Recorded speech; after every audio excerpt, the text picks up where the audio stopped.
నిన్న మధ్యాహ్నం దాకా కూడా మీరు చూసింది ఇంకో డ్రామా నడిపిండి రేవంత్ రెడ్డి గారు. నేను ఢిల్లీకి పోతే సీఎంఓ నుంచి లీకులు ఇచ్చుడు, మీడియా వాళ్ళకి చెప్పి బ్రేకింగ్లు పెట్టించుడు. అంటే నీకు విషయం ఉన్నోడు ఈ పని చేయడు, విషయం లేని వాళ్ళే ఈ చిల్లర పనులకు దిగుతుంటారు. నేను మా పార్టీ అధినేత గౌరవనీయులు కేసీఆర్ గారి సూచన మేరకు వారి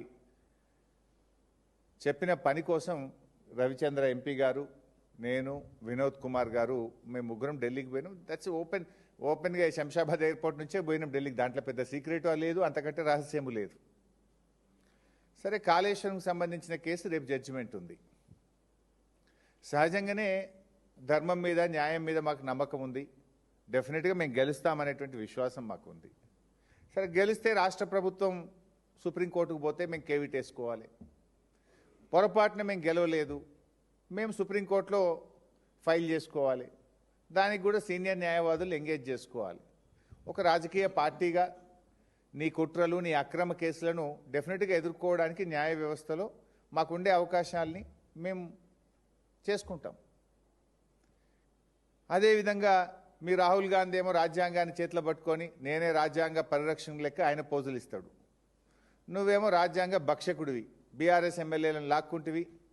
ఆ కేసు కూడా మే 6వ తేదీన హైకోర్టులో రాబోతా ఉంది. సో దానికి కూడా సీనియర్ న్యాయవాదులను ఎంగేజ్ చేసి తప్పకుండా అక్కడ బీఆర్ఎస్ గెలిచే విధంగా, ఇప్పటికే సుప్రీంకోర్టు మొట్టికాయలు వేసింది.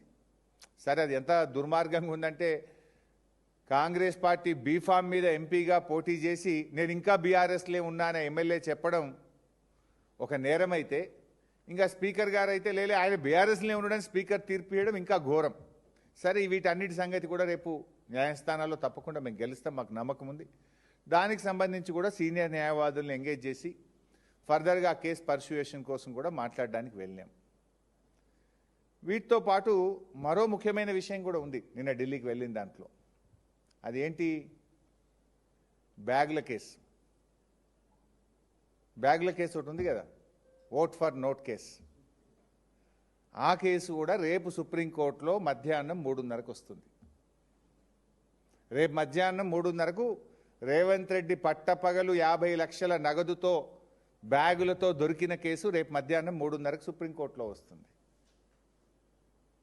సో ఈ ఓటుకు నోటు దొంగ భరతం పట్టడానికి కూడా నిన్న ఢిల్లీలో న్యాయవాదులతో మాట్లాడడానికి వెళ్ళాం.